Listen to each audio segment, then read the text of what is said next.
todas, disculpar un pouquiño esta espera, pero agora ainda non había chegado, ainda que estaba a sala chea, era unha espera un pouco así, casi decidindo, pensando en empezar, pero agora é a hora. Bueno, vamos a dar comenzo a unha conferencia dos luns do Ateneo, que foi proposta pola sección de Compostela, do Ateneo de Santiago. Levo por título un título moi interesante, A explosión do camiño e o benestar da cidade. Todos sabemos como está resultando o tema do camiño dunha forma, xa desde sempre, foi un tema super atractivo, pero desde o ano 93, que foi declarado Patrimonio da Humanidade pola UNESCO, pois a afluencia foi cada día maior, xa pasaron xa moitos anos, entonces o feito de ser proclamado patrimonio pois foi un fito interesante e moi importante, de gran orgullo para a cidade, e trouxo moitos beneficios, fixo a cidade máis viva, máis interesante e, por suposto, tamén é un recurso económico interesante. Pero hai determinadas cuestións como é a masificación dos visitantes, porque o feito de ser patrimonio é xa unha garantía para a xente que quere ter, cando fai unha visita, ter un lugar, un sitio, pois de interese marcadamente mundial, non? É interesante.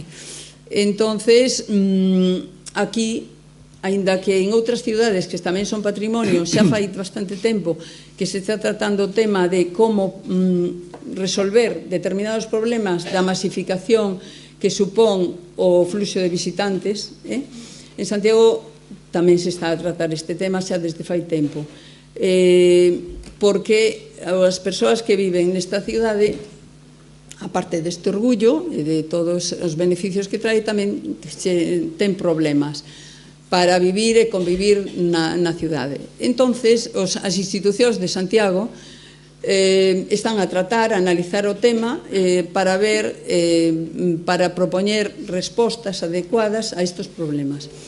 Entonces, agora temos aquí dúas persoas, unha representa o Consorcio de Santiago, que é o encargado de elaborar políticas relacionadas co patrimonio, co urbanismo en Santiago, e, por suposto, co fenómeno do camiño e co fenómeno do xacobeo. E o conferenciante, Felipe Criado Boado, que é profesor da Universidade de Santiago de Compostela, pero actualmente é investigador no Consello Superior de Investigacións Científicas e desde o ano 2010 tamén é director do Instituto Superior do Patrimonio. Son persoas moi ligadas ao tema da vida de Santiago. A que vai a facer a presentación realmente desta conferencia vai a ser Belén Hernández, entonces, en este momento se lle cedo a palabra porque é a que vai a decir os detalles máis particulares do conferenciante. Gracias. Pois moitas grazas, Juana. Bueno, en primeiro lugar, agradecer a Felipe a honra que supón que me elixira para presentar, porque a verdade é que estou abrumada pola responsabilidade, a ver se son quen de transmitir o luso que telo aquí esta noite. Tamén moitísimas gracias ao Ateneo porque parece ben, a Juana por axudarme nesta presentación aquí a patas e a todos vostedes por acompañarnos esta tarde porque eu estou, vamos, impresionada, vamos, isto está cheo, tivemos que andar esperando que pasara o tempo por, bueno, impresionante. Bueno, como dicía Juana, eu estou aquí en representación do Consorcio de Santiago que, como a maioría de vostedes saben, está composto por as tres administracións principais que son a Administración Xeral do Estado, a Xunta de Galicia e o Concello de Santiago, que ademais ten a súa causa tamén unha declaración de Patrimonio da Humanidade, neste caso coñecemos como Cidade Histórica de Santiago, xa van ali como 34 anos ou un pouco máis. Evidentemente, como anticipaba Juana, pois nestes momentos atopámonos na cidade digamos, con tres, digamos, vectores ou asentes ou componentes, non, un pouco, que poderíamos resumir no propio patrimonio, na cidade. Bueno, é verdade que o concepto de patrimonio, diso sabe moito máis Felipe, trascende o que podíamos ter hai 34 anos, que dicir, trascende a componente pétrea. Agora falamos digamos, de un aspecto moito máis amplio que ese, pero o patrimonio, a cidade, o espacio físico, digamos.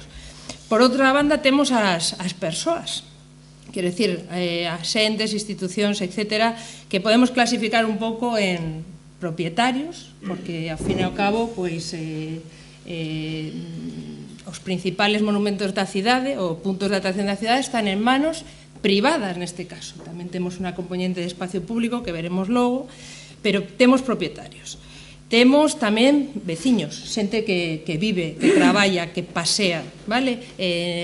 O que pasa no casco histórico, na cidade histórica, afecta ao resto de habitantes da cidade, eso parece claro.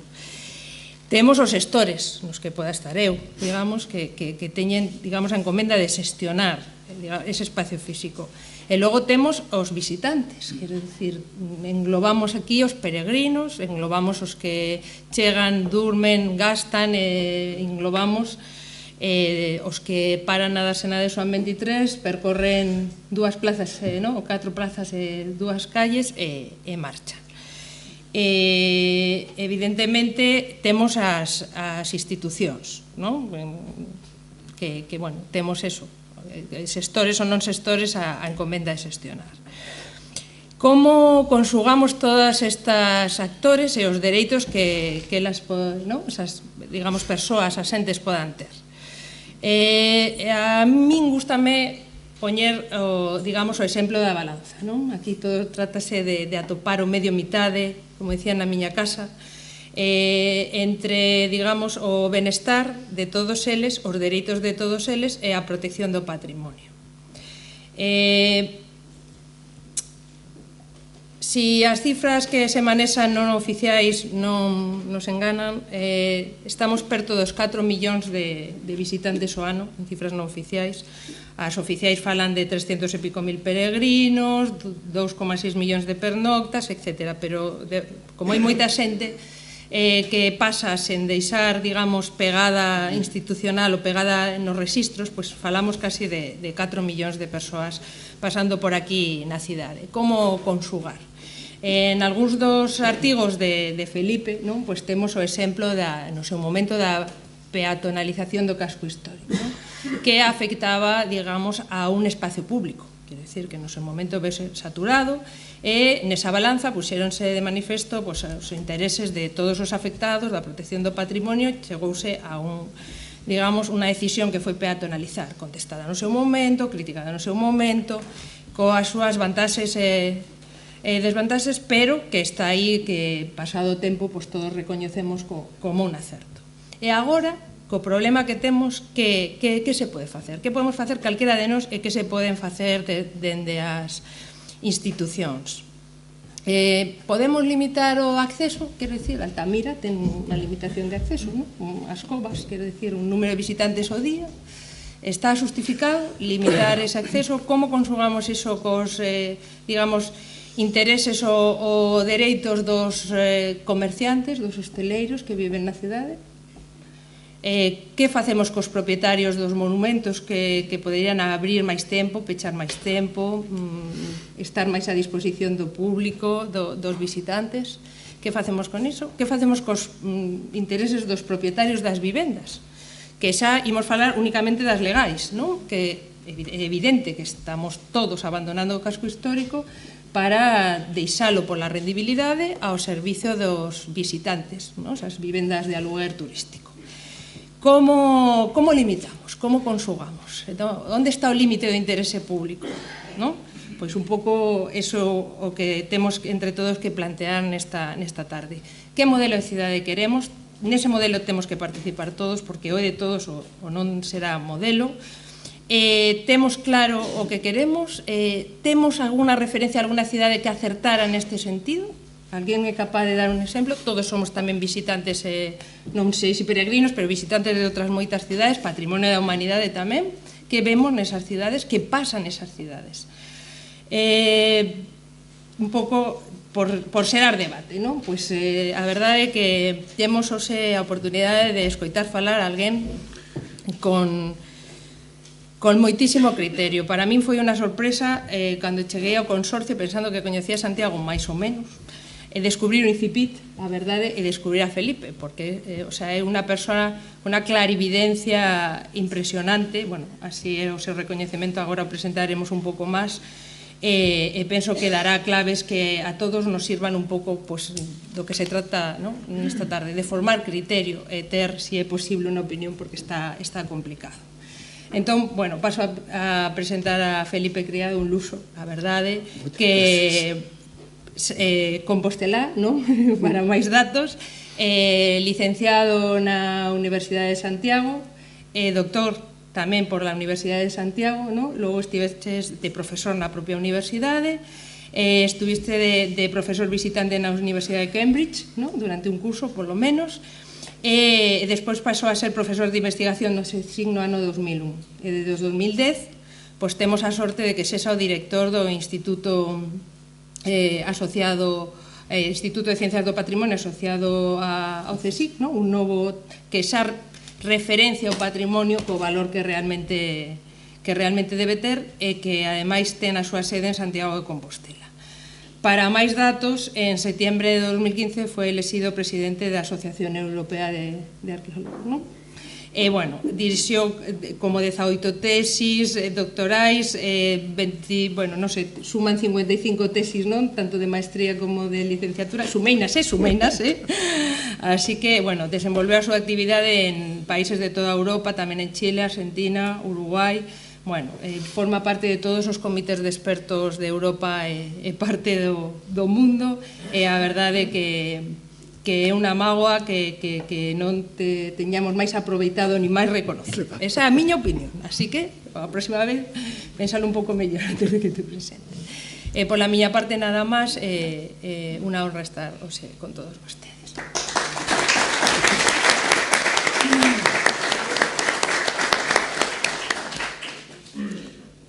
Bueno, despois desta presentación que me pon as cousas aínda máis difíciles, o que teño que facer é darlle as gracias a Belén como Belén e a Juana como Juana polas súas amables palabras para iniciar o acto desta tarde. E ademais deso teño que darlle as gracias como gerente do consorcio, como representante do Ateneo, a vos por terme invitado a dar esta conferencia esta tarde aquí, e a Belén por dirixir unha institución tan importante para a cidade como é o Consorcio, e aceptar o envite de facer tamén a través dela presente os aquí na temática que vamos tratar o Consorcio da cidade de Santiago. Así que moitísimas gracias ás dúas, que xa, como veño de decir, me poñen as cousas ainda un poquinho máis difícil do que eran, e o son porque teño que saludar e darlle as gracias a toda a xente que estades aquí, entre os que vexo moitísimas caras coñecidas, incluso familiares, e iso fai que me decate de que posiblemente esta é unha das conferencias máis comprometidas que poda ter dado na miña vida profesional, porque teño que actuar ante un público que é o meu, que é parte da xente que un quere e aprecia. Dito eso, e antes de levantarme e falar de pé, porque, bueno, gustame falar de pé porque sempre teño a sensación de que se falo sentado me durmo, e se me durmo eu, pois entón que dormirei a xente. Pero antes de decir eso, quería facer un momento, un punto de aparte e comentar outra cousa totalmente distinta, porque hoxe é un día bastante especial para todos a xente que nos dedicamos a investigación. Isto hoxe é o Día Mundial das Mulleres e Nenas na ciencia.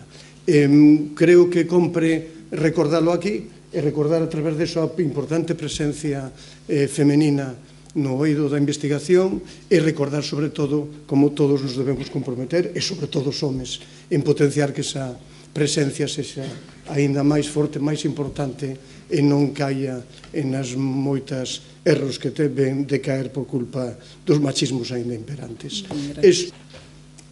Me faltaba aínda por dar aínda as gracias a outra institución distinta, que pode parecer incluso sorprendente que o faga, porque é a miña propia institución, o Instituto de Ciencias do Patrimonio do CSIC, do Consello Superior de Investigacións Científicas, con sede aquí en Santiago de Compostela.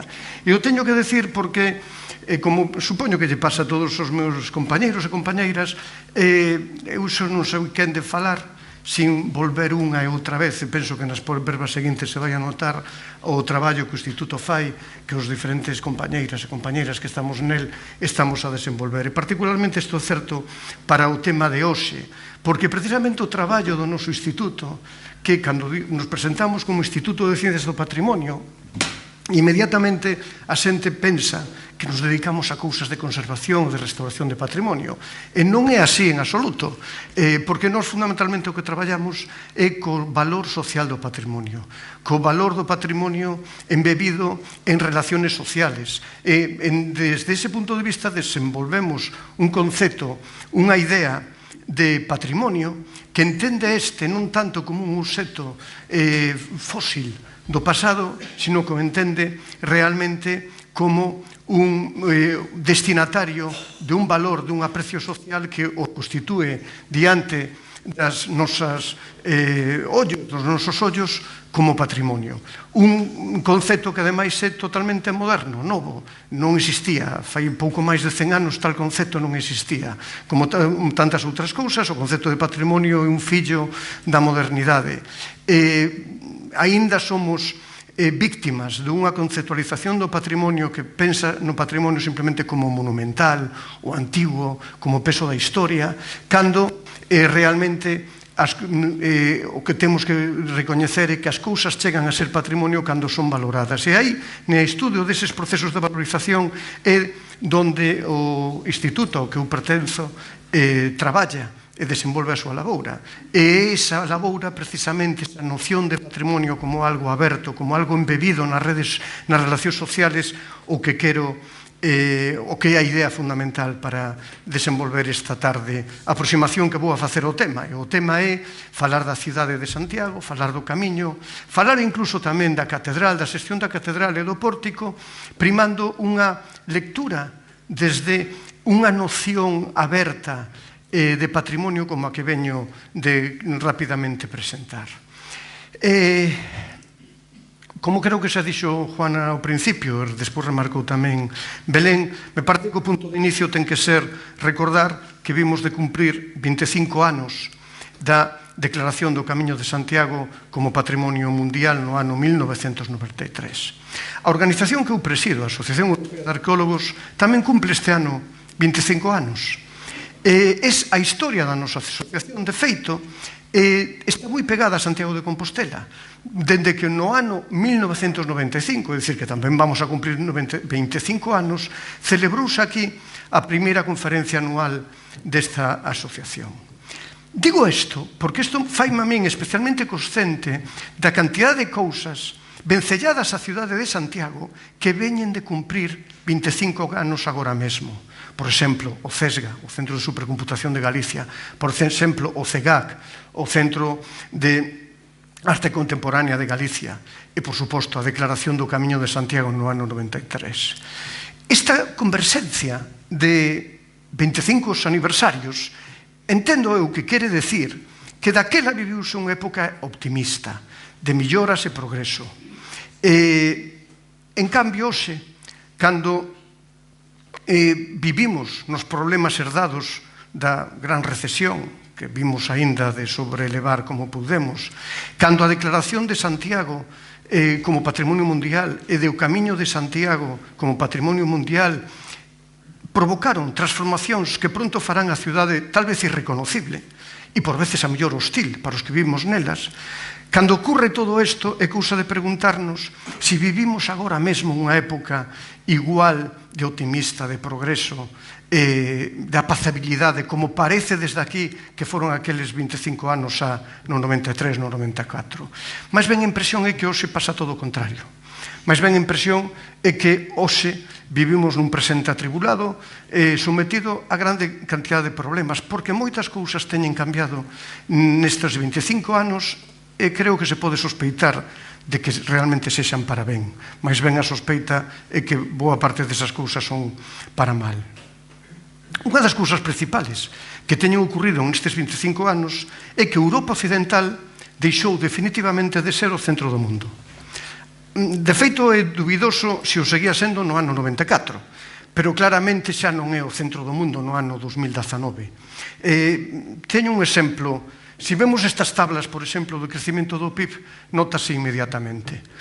As transformaciones no PIB mundial dos principales países entre o ano 94 e o 2019 non só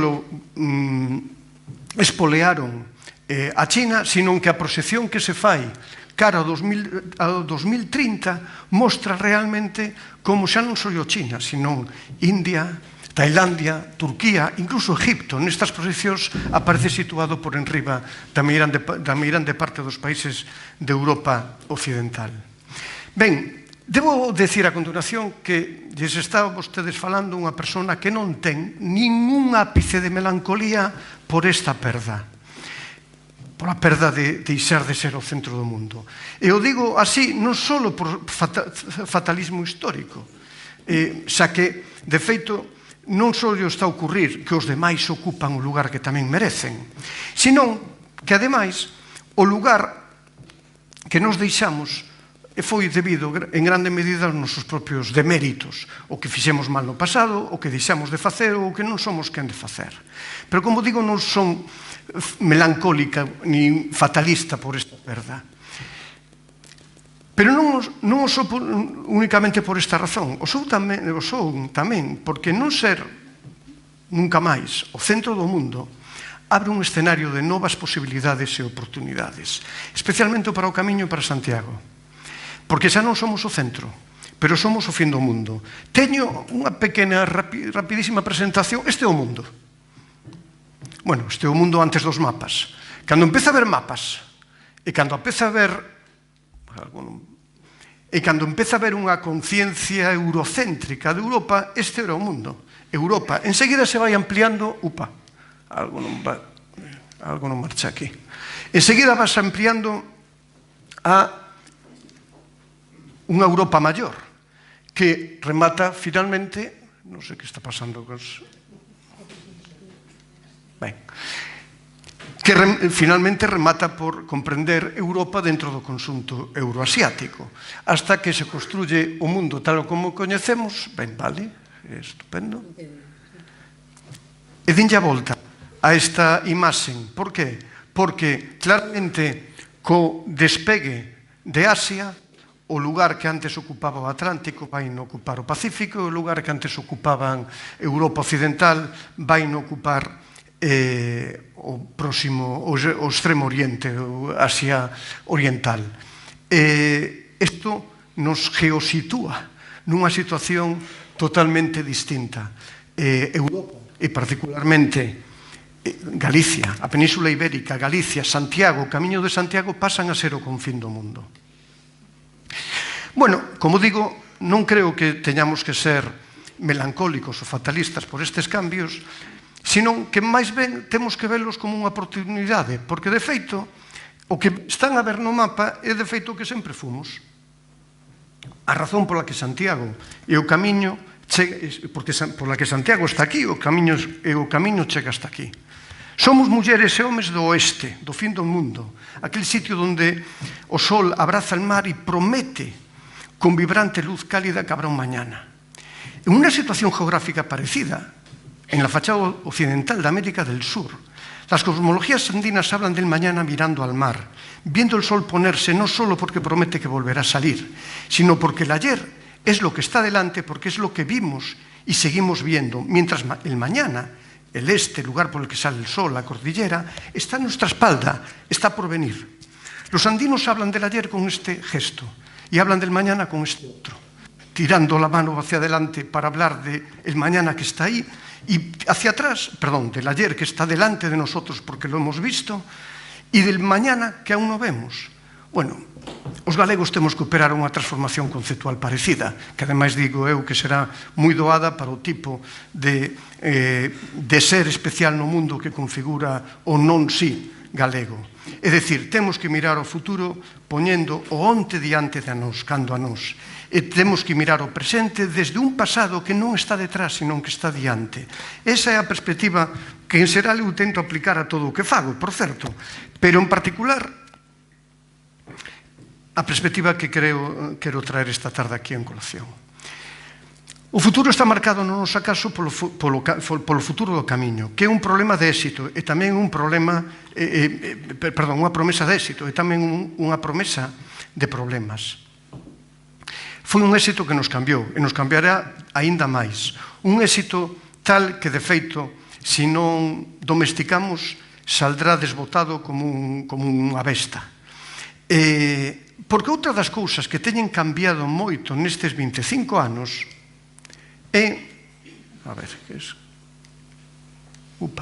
outra das cousas que teñen cambiado moito nestes 25 anos é o desenvolvemento exponencial do turismo, tanto o mundial como o español e o de Santiago de Compostela.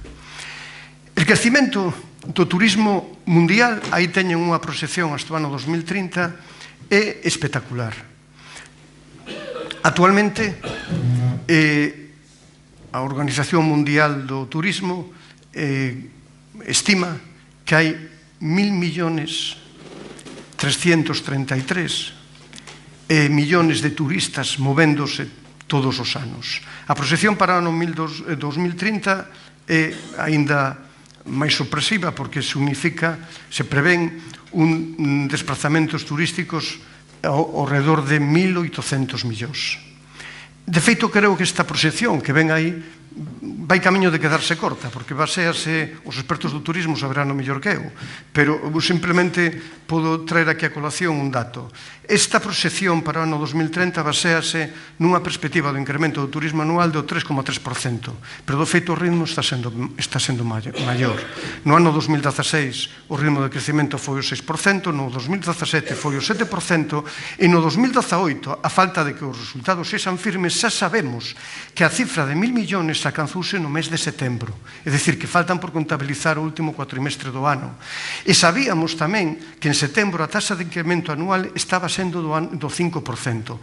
É dicir, podemos prever que o turismo mundial crecerá a un ritmo que fará que no ano 2030, según a proxección máis conservadora, o 21% da población mundial será turista. O 21% porque a previsión de población mundial para o ano 2030 é 8.500 personas, 8.500 millóns de personas, e estamos falando de 1.800 millóns de desplazamientos. Ben, a situación en España non é moi diferente. Está un ano detrás de outro, España consolida e revalida a súa situación no terceiro ou segundo lugar, dependendo un pouquiño o ano ou dependendo o que se conte. Por exemplo, nesta tabla compáranse a situación por número de chegadas, que estamos en terceira posición, frente a número de ingresos, que estamos, en cambio, en segunda posición. E os datos de Santiago son, así mesmos, unhos datos que mostran especial fortaleza. As contas oficiales, como nos recordaba antes Belén, e nos recordaba que está moi por debaixo das contas reales, pero as contas oficiales falan de 1,5 millón de pernotaciones en Santiago, de 2.600.000 pasajeros en Lavacolla e de 301.000 compostelanas. Pero aquí poden incluso ver unha cousa mellor. O que fixen foi simplemente registrar o número de peregrinos contabilizados pola Oficina do Peregrino nos meses de xaneiro e de agosto de toda esa serie temporal, desde o ano 2009 ao 2019. Lembren que o ano 2010 foi ano santo, co cal se xustifican eses case 1.200 peregrinos en xaneiro en casi 62.000 no mes en agosto. Pero unha vez fixado, que se teñan fixado nesto, fíxense que estamos alcanzando xa estas cifras antes de chegar ao ano santo do 2021. É dicir, para cando cheguemos ao ano santo do 2021 xa teremos superado cifras de recepción de peregrinos moi superiores ás dos do último Xacobeo. Entón, o 21 ven o Xacobeo e podemos prever un crecimento tamén espectacular. Bueno, todo isto va a ser nunha fortaleza. e a súa vez presenta grandes amenazas, e nos próximos minutos vou a comentar unhas e outras. A fortaleza é claramente a imaxe de marca que teñen Santiago de Compostela e o Camiño, creo que hai que dicilo así. Esta imaxe de marca é algo da que eu podo falar, se se me permite, unha forma máis subjetiva. A donde quera que eu vou, estou seguro que lle pasará moito outra xente que fale con xente fora de Santiago e Galicia e de España, a donde quera que vamos, atopamos constantemente xente que cando lle decimos de onde somos, recoñecen Santiago, recoñecen o Camiño, e incluso é normal que digan que o ben o fixeron o Camiño, o ben queren facelo. Debo dicir, por certo, este dato posiblemente sea indicativo, de que en todos os viaxes que levo feitos nos últimos 2 anos, o único sitio donde atopei xente que non coñecía Santiago de Compostela foi en el Ulster, entre membros, entre cidadáns unionistas, é dicir, población protestante do Ulster que está a mirar constantemente para Inglaterra, para a metrópole e para poucos sitios máis. Penso que é bastante indicativo que foran os únicos entre os que eu atopei que non escoitaran falar de Santiago, non recoñecían Santiago. Sin embargo, por certo, xa que falo do Ulster, les podo decir tamén que os arqueólogos irlandeses están sorprendidos de que cada vez máis, unha vez precisamente que se xenerou consciencia para registrar cousas nas excavacións arqueolóxicas que mellor antes non se registraban tanto, estánse sorprendendo da cantidade de conchas de vieira que escavan nos necrópolis medievales irlandeses e do norte de Irlanda, testimoniando que ou ben aquela xente fixo o Camiño ou tiñan unha idea do Camiño que significaba o suficiente para levarse con eles unha vieira ao máis aló, a tumba. Ben, pero vamos agora cas amenazas, antes de pasar ao estudo de alternativas e demais. Bueno, o Camiño en xeral ten moitísimas amenazas que non vamos a comentar aquí, pero non podo deixar de traer a colación algo que un amigo e gran especialista en consultoría e asesoría cultural comentoume recentemente co gallo de facer un estudo sobre a gastronomía no Camiño de Santiago. E me decía, e non precisamente dunha forma cínica, sino dunha forma certera, real, me decía que a marca gastronómica do Camiño de Santiago é o San Jacobo. E ni siquiera o San Jacobo bo, sino o malo, o normal, o conselado. Bueno, isto é como para preocuparnos, porque facemos da gastronomía un selo de identidade e de calidade importante, Santiago ten, por exemplo, pero estamos a desbotar realmente o non por a suficiente atención no tipo de servicios que se están dando no Camiño. Pero vamos a deixar o Camiño para vir a Santiago. Se nos vimos a Santiago, as amenazas son as que me interesarán nos próximos minutos, son tanto máis importantes. Estas amenazas fundamentalmente teñen que ver co divorcio entre turismo e ciudadanía, coa proliferación indiscriminada de negocios, asentamentos hoteleros, turísticos, en moitos casos de baixa calidade. A diferencia de outros cascos históricos, donde o gran fantasma é sempre a amenaza da gentrificación, é dicir, de expulsar do casco as rentas medias e baixas para reservar o casco simplemente para rentas altas, aquí en Santiago o problema xa non é ni a gentrificación. Aquí en Santiago, se me permite o palabro, é a austerialización e a parquematización da cidade histórica, que se converte cada vez máis nun escenario no que deambulan os turistas, mentras o casco histórico propiamente se vacía, se va desvitalizando, va perdendo a vida. De novo, me refiro a algún compañeiro experto que está a estudar isto, e según datos que están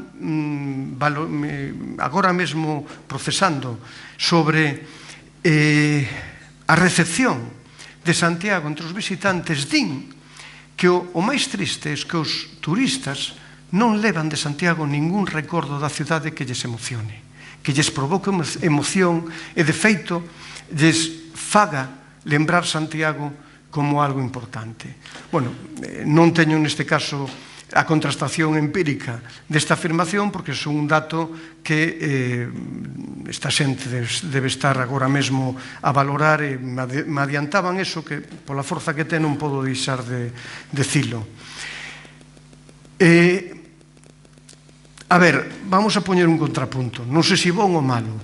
Santiago ten 100.000 habitantes, recibe en torno a 2,5 millóns de visitantes oficiales, e posiblemente, como decía Belén, teñamos que falar de 4 millóns.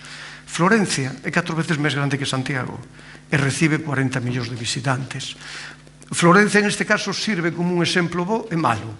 Nos permite ver que temos aínda moitísimo marxen de crecimento, pero nos permite tamén ver, e calquera que teña estado en Florencia o saberá ben, que a experiencia da visita é difícil, é complexa.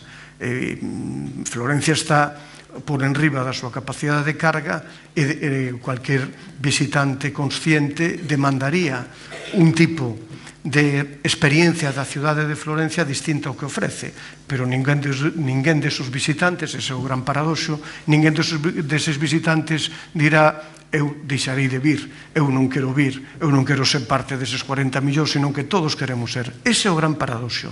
E este paradoxo entre a fortaleza da marca que chama xente e a experiencia satisfactoria desa xente cando ven, xunto ca experiencia satisfactoria dos veciños e da xente que vive na cidade cando se ten que relacionar de xeito non doado cos que veñen de fora, estes grandes paradoxos son os que fan que sexa difícil plantexar aquí unha alternativa. Eu non vou a plantexar unha alternativa, porque non a teño.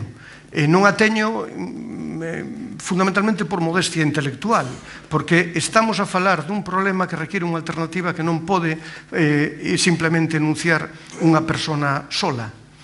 O que fai falta é fomentar un debate entre actores distintos para chegar a unha posición compartida que poda dar pé a unha idea ilusionante de Santiago, de cidade, unha idea que nos poda servir a todos e que quede situado fora da loita partidista, das campañas electorales ou da forma, o que non pode ser é que veña un concello dun color e faga exactamente o contrario do que estivo facendo o anterior, porque iso non é bo para o obxectivo esencial. Debemos, en este caso, despoxarnos un poquinho do perfil galego que se queixa de todo e que habitualmente non tendemos a construir nada. Deberíamos máis ben adoptar o perfil do galego na emigración, que fai exactamente o contrario, que construye con as súas propias manos e se relaciona con toda a xente necesaria para ser quen de facer unha alternativa. Nos últimos anos, en Santiago de Compostela,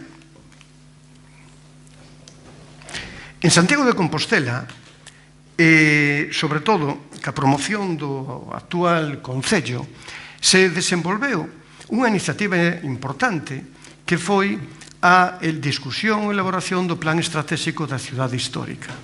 Ese plan estivo fundamentalmente pilotado por unha persona, Juan Requejo, un consultor externo, e moitas veces non hai nada mellor que traer un consultor externo, algúns lles chaman relatores, traer un consultor externo para que precisamente sexa quen de observar desde fora dinámicas totalmente distintas que no día a día poden parecer contrarias, pero que cando se toca un pouco de distancia resulta que son moi compatibles. Por certo, pola importancia do plan estratégico e do traballo que Juan Requejo fixo, polo feito de que Juan Requejo, como bon consultor externo, foi quen de falar con dúcias de personas, incluso diría con centenares de personas distintas, e acumular así un capital intelectual e simbólico importantísimo, penso eu que non sería un mal conferenciante para algún destes luz do Ateneo que contase a súa propia idea sobre o plan estratégico da cidade histórica. O plan estratégico está ainda en bueno, realmente non sei moi ben en que situación está agora mesmo, creo que xa está solo pendente de aprobación.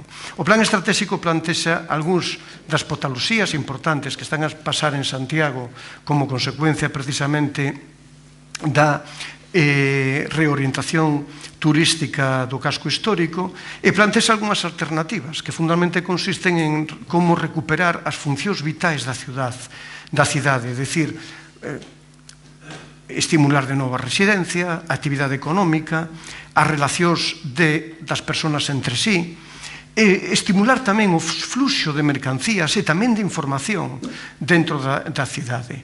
Unha das consecuencias do plan é que é preciso fomentar a residencia e isto requerirá evidentemente un programa público de promoción de vivenda.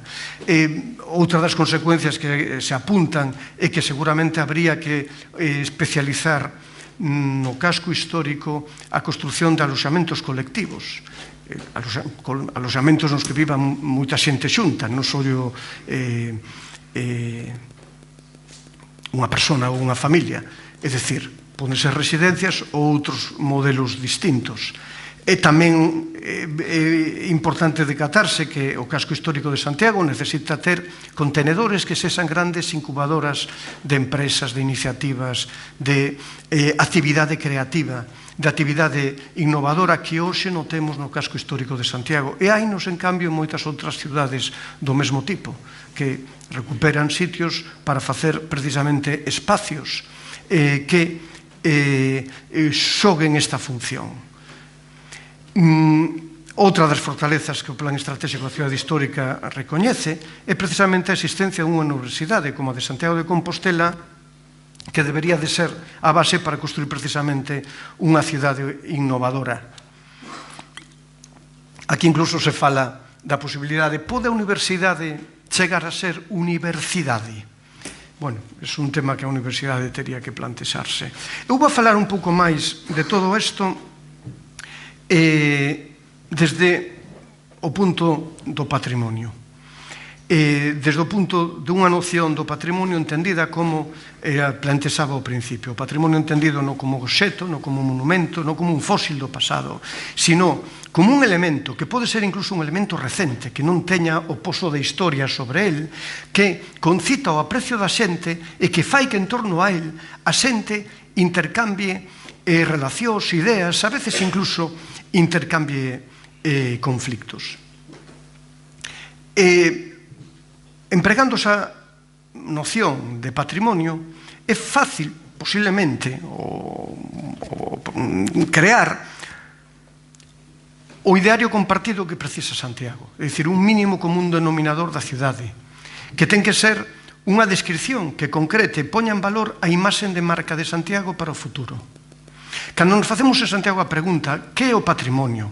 Cal é o seu valor? Para que sirve? A contestación clara é a marca Santiago. É o mellor exemplo para justificar precisamente esta noción amplia de patrimonio que estaba a falar. A marca Santiago é aquelo que concreta a identidade da cidade. Para cargar de sentidos a marca, o que temos que facer é recoñecer cales son os valores, cales son os componentes ou liñas de forzas desta marca. Estes valores son, se os miramos con unha versión amplia, son fundamentalmente eso. Santiago, para empezar, é unha construción patrimonial espectacular. Hai poucas cidades que teñan a forza patrimonial histórica que ten Santiago, pero Santiago é algo máis que románico, barroco e choiva. Santiago, diría eu, aislando aquí e aló algunhas das imaxes forza fundamentales que ten a cidade, é o camiño, o oeste, o fin do mundo euroasiático, a porta, o Atlántico, e a pedra, e a madeira, e o verde e as hortas. Santiago ten moitísimas hortas. E a auga.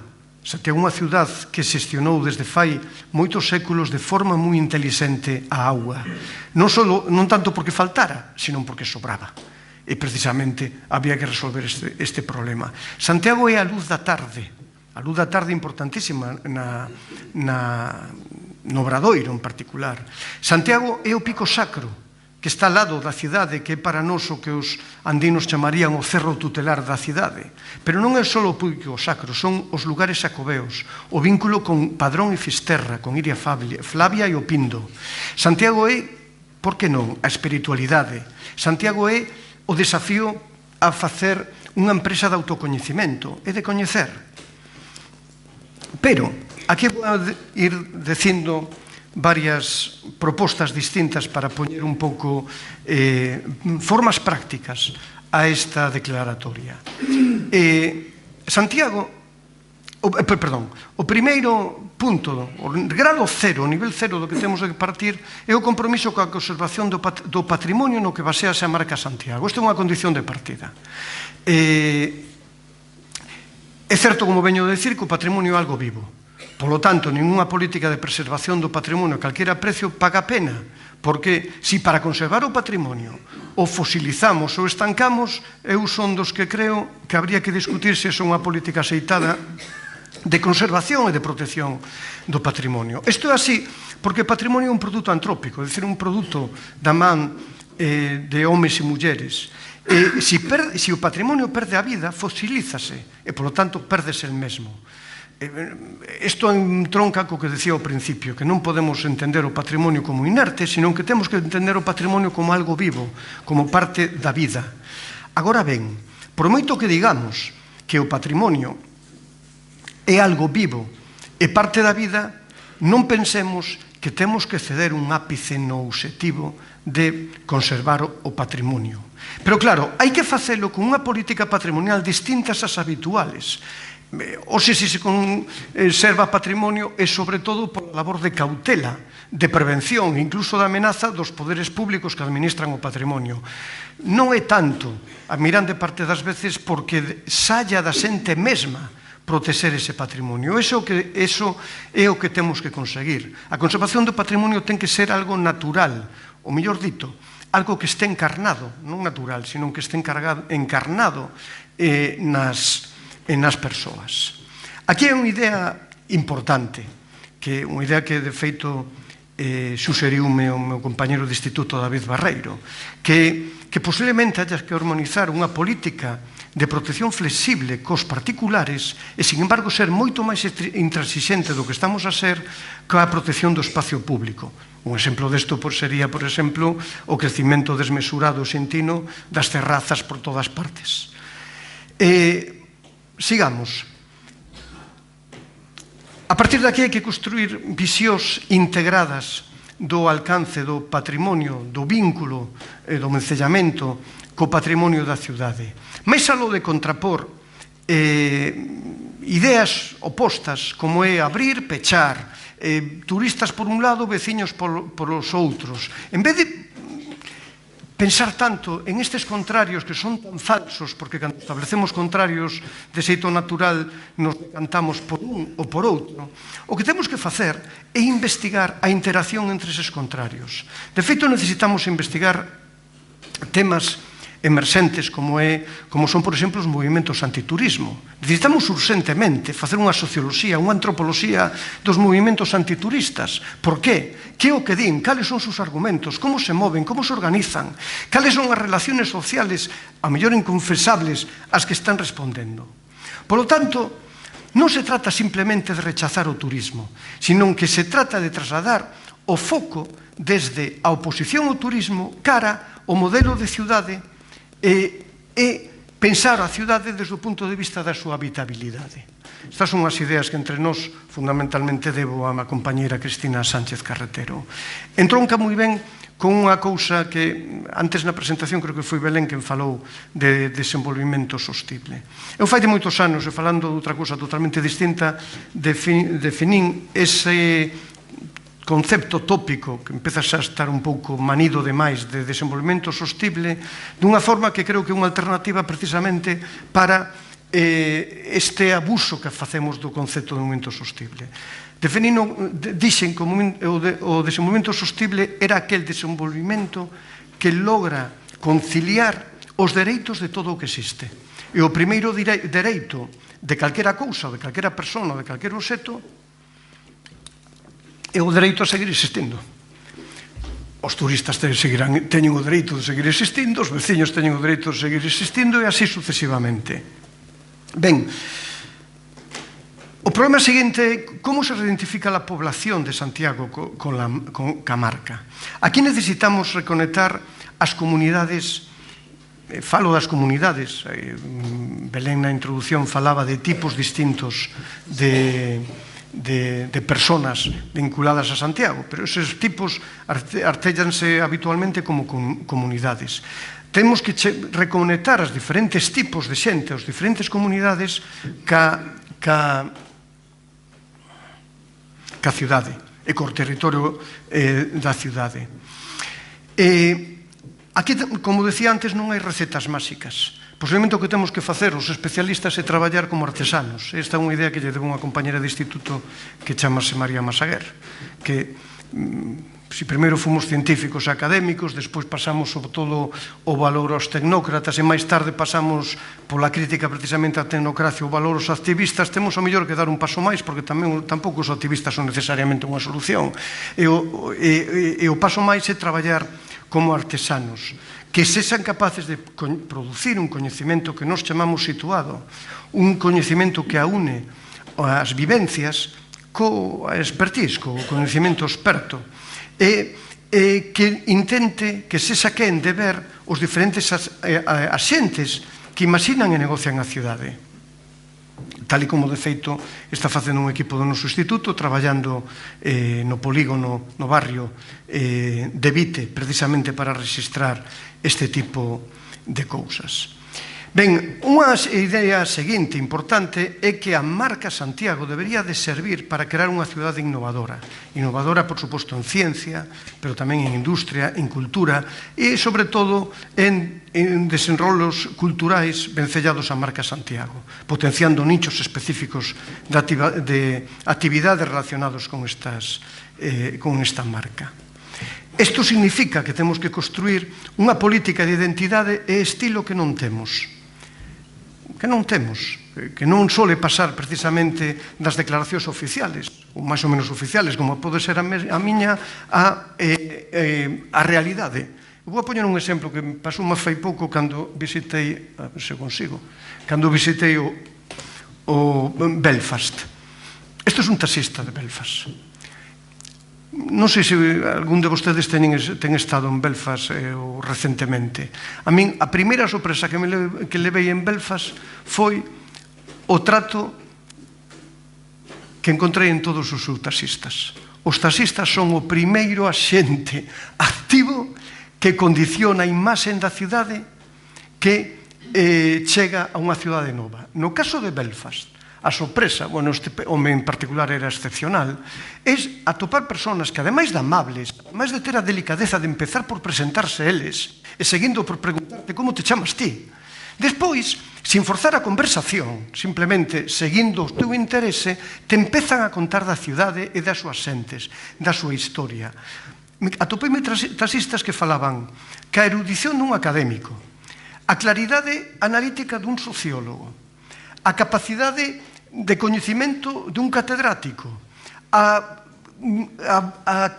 capacidade escénica de un actor, e te metían totalmente na cidade. Tanto foi así que, de feito, preguntei se que había un programa especial de formación de taxistas. Me dixeron que non, que lle salía así e que, entre outras cosas, lle sale así. Bueno, non me vou alargar ben no porqué, pero sale así de feito natural, un pouco condicionado pola propia historia de Belfast. Ben, necesitamos xente, neste caso como os taxistas, que adoptando este modelo sexan quenes de facer que ames tamén a cidade que eles aman, que comprendas a cidade na que eles viven. Vimos estes últimas semanas dun conflicto fortísimo, non carente de razón, entre taxistas e as VTCs. Bueno, pues seguramente os taxistas poderían responder moitísimo mellor a esa competencia se foran quen ofrecer un valor engadido como este do que estou a falar. Vamos con outro tema. Aquí esquecín de meter a diapositiva máis importante. porque iba a propoñer vou a propoñer un novo lema para a cidade, para a relación da cidade co turismo.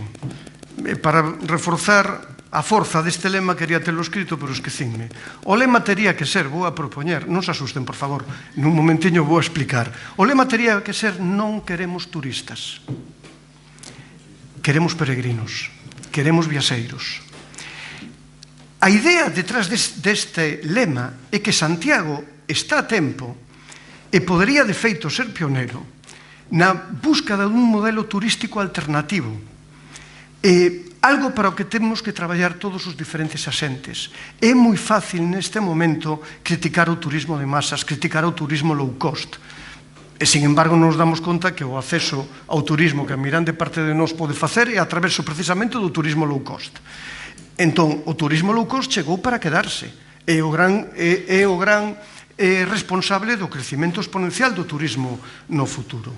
Polo tanto, non se trata de facer proclamas esencialistas contra o turismo low cost.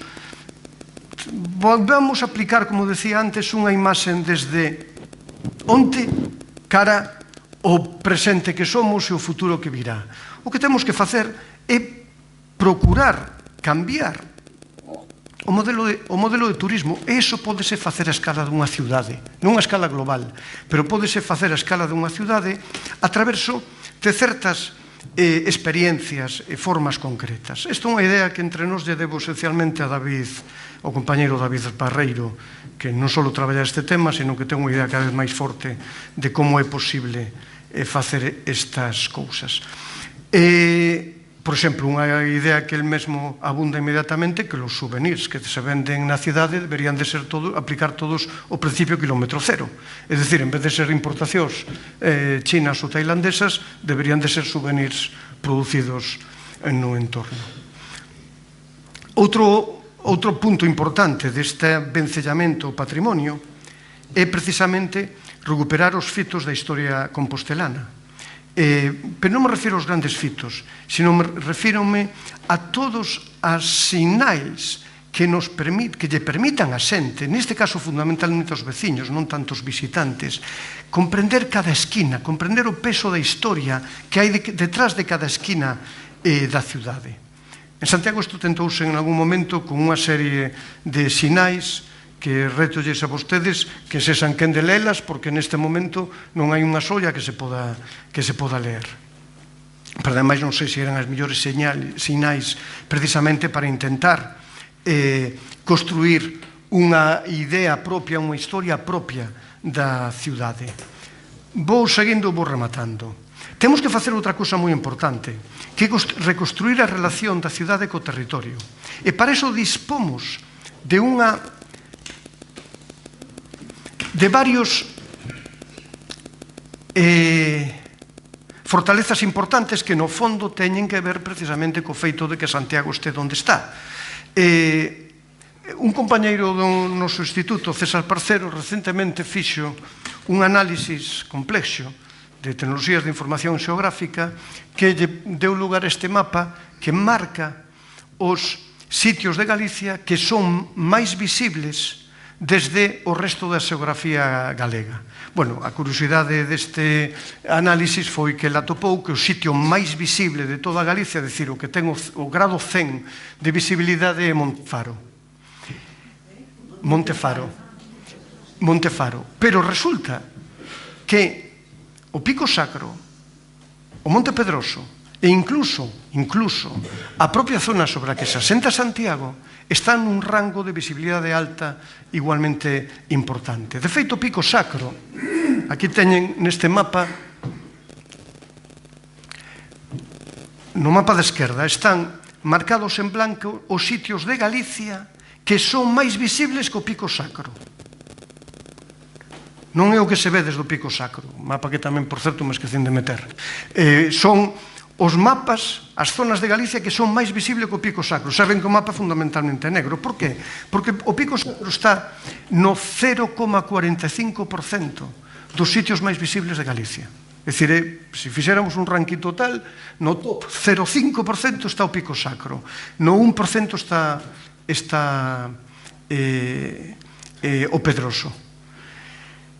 Ben, isto é unha fortaleza, pero ten algo, indica algo sobre Santiago e sobre a relación de Santiago con territorio. Santiago seguramente non se pode entender sin a relación co Pico Sacro, sin a especial morfoloxía e o especial fito que foi o Pico Sacro, que concentrou ritualidade desde momentos xa claramente pre-románs e pre-cristiáns. De feito, non é só o Pico Sacro, son todo o que chamamos os espacios xacobeos. Todos os espacios que conforman a tradición da traslatio do corpo do apóstolo Santiago, primeiro desde Terra Santa hasta Iria, e despois desde Iria buscando os seus discípulos un sitio no que enterralo. Marco García Quintela ten estudiado moi ben este proceso e incluso analiza como a tradición da traslatio posiblemente está reflexando mitoloxías antiguas, indoeuropeas, prerromanas moi fortes que se mantiveron en Santiago e particularmente mantiveranse en Santiago de Compostela precisamente pola forza do feito xacobeo. Por certo, son unha boa temática tamén para outra conferencia porque é moi divertida e ilustrativa. O feito real é que a través do traslatio Santiago se construye nunha rede de sitios que se vinculan significativamente, os teñen situados no mapa da dereita, significativamente con Santiago. Iria, Castro Lupario, o Pico Sacro, Ponte Maceira e o propio Fisterra. Deberíamos ser quen de aproveitar a imaxen, facer unha reutilización da traslatio da tradición da traslatio para revencellar a cidade co territorio. Isto entre nós é algo precisamente que está desenvolvendo unha compañeira que chamase Ana Ruiz. Mais en concreto, eu que algo sei de marcas e de protección de copyright, de todo este tipo de cousas, sei que o que vou dicir a continuación é casi misión imposible, pero deberíase aplicar unha estrategia forte para ver como se pode protexer a marca Santiago e como se lle pode sacar rentabilidade económica. É unha marca que está beneficiándose de forma totalmente gratuita procesos precisamente que non son gratuitos. Esa marca, además, temos que rentabilizala e temos que estendela. Para estender esa marca, por exemplo, unha das cousas tamén que habría que preguntarse é, bueno, que pinta a cidade da cultura en relación con Santiago? Aínda non fomos quen de vertebrar unha relación significativa ca cidade da cultura e, sin embargo, seguramente hai que pensar que o futuro a 20 anos da cidade de Santiago vai a pasar en grande medida polo que sexa a cidade da cultura. Nese sitio concreto, entre estas cousas concretas de futuro inmediato, eu diría, por exemplo, que unha boa idea de potenciar a marca é o recente festival O Son do Camiño, ao que auguro, isto é unha conjetura miña, ou auguro o mellor dos futuros posibles, porque conxuga precisamente, de feito, a forza e a profesionalidade organizativa dos que están detrás, nada menos que hasta onde teño entendido, os organizadores do Resurrection Fest, ca forza de Santiago de Compostela e ca forza do Camiño. Para ir cerrando, quero invocar outro tema que creo que é un tabú, que ten que deixar urgentemente un tabú. Hai que empezar a falar con claridade da taxa turística. É dicir, non é de recibo que en España, con todos os visitantes que estamos a recibir, con os sobrecostes que a recepción destes visitantes supón sobre os servicios que temos, que mantemos con grande esforzo, non estemos cobrando unha taxa turística sistemática e sucesivamente.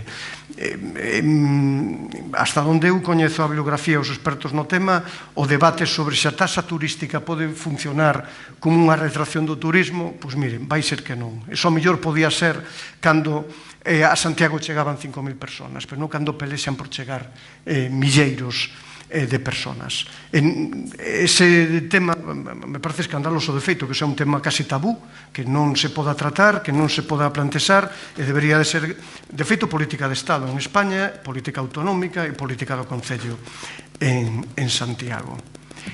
Bueno, aquí teñen toda unha serie de cousas que se poden facer e que teñen moito que ver como facer que a marca de Santiago baseada no patrimonio especial de Santiago potencie o seu valor. Vou rematar con un exemplo, pero neste caso máis ben un exemplo do que con todos os meus respetos non se debe facer. E o que non se debe facer é cousas como facer un peche indiscriminado e definitivo do Pórtico da Gloria. Sencillamente, paréceme, quero ilustralo neste sentido, que falar de pechar o Pórtico da Gloria, bueno, en xeral, falar de pechar unha porta é moi mala idea, porque unha porta está feita para cumplir unha función e non só estar pechado. Ollo, non quero ser irresponsable, non nego que pode haber momentos ou razóns concretas, puntuales, para concreta e puntualmente pechar, en este caso o pórtico, e cobrar unha entrada por el. O que discuto é se temos todos os datos necesarios para defender que esa ten que ser alternativa para sempre. E máis, o que discuto é saber que é o que se está pensando, porque non hai precisamente, traio isto que foi portada un especial del Correo Gallego sobre el Pórtico da Gloria. É unha das poucas cousas nos que hai unha manifestación clara de que é o que queremos facer co Pórtico. Entendo que agora mesmo o Pórtico ten que estar pechado, non vou a decir que non, porque as obras de restauración que se están a cometer no resto da catedral afectarían a policromía do pórtico na que se leva invertido tantísimo esforzo para precisamente recuperala. E máis, incluso podo aceptar que durante uns anos se cobre a entrada ao pórtico para capitalizar precisamente estas labores de mantenimento da catedral.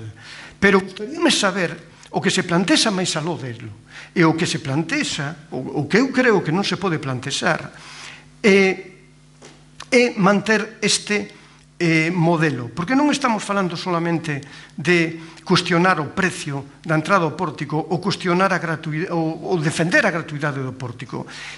O que temos que facer é falar do modelo de acceso ao pórtico. Personalmente, eu rompo unha lanza por un modelo de visita ao pórtico que sexa plenamente abertos, que non utilice sistema algunos de turnos de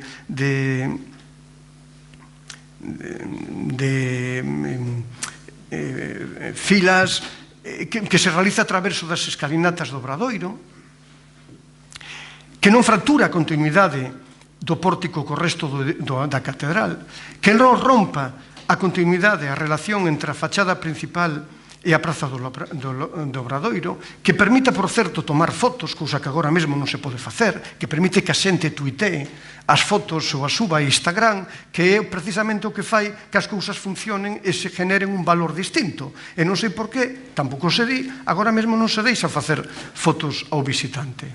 En definitiva, un modelo de visita que non sexa o actual. E o actual para min non é só un modelo pechado no que hai que pagar a entrada. O actual, pode ser aquí un pouco grosso, o actual é un modelo no que a experiencia da visita ao pórtico casi se convirte nun modelo, ou ese será un pouquiño, con permiso, nun exemplo de visita dentro dun estado policial, controlado por guardias plenipotenciarios que simplemente din non, non se apoie vostede aí, non se arrima esa parede, non faga isto, non faga unha foto, etc.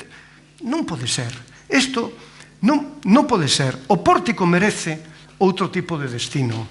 E personalmente penso que o pórtico pode ser precisamente o recordo que emocione a xente que visita Santiago. Ese recordo que uns minutos atrás decía que a xente non leva consigo.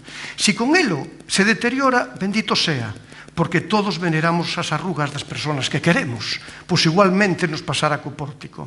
O pórtico pode ser o agasallo que a catedral, a iglesia, o camiño, a cidade e os veciños fagan os peregrinos, a esa xente que atravesou Europa e o mundo para vir a vernos. Se imaginan vostedes que todos xuntos fóramos quen de poñer unha placa no pórtico que dixese que el debate cidadán en Santiago de Compostela, acompasado coa vontade das nosas autoridades institucionales e principales entidades, decidiu facer un pórtico accesible para o disfrute de todas aquelas persoas que siguen Santiago como parte de sí, para que volvan ás súas casas levándose un recordo emocionado de nós. Pois eso é precisamente o que un patrimonio entendido, activa e abertamente ten que aportar a xente, e con eso remato. Moitas gracias.